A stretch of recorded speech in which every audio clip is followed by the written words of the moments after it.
Today's scent of the day, Lattafa Sha'ari. Scent of the day, Shaari by Lattafa.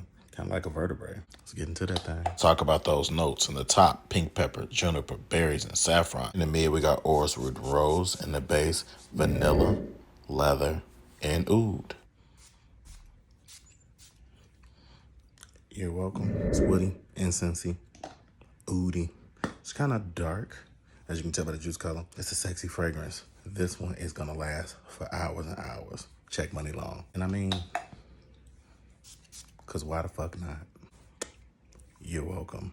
Now it's time for the outfit of the day. Get into that thing. We ready to get into that thing. What I smell in Shaari is almond, leather, oud. That little combination right there kind of remind me of Tom Ford's Fucking Fabulous.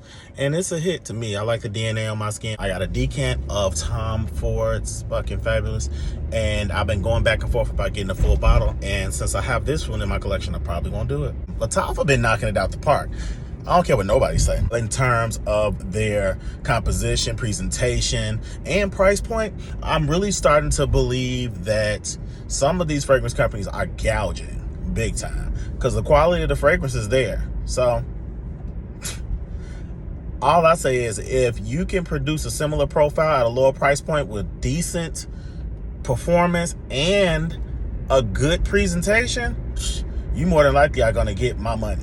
That's just what it is, especially when I'm searching for something in that profile to fulfill a piece of my collection. Yeah, come on, bring it on. So you're welcome.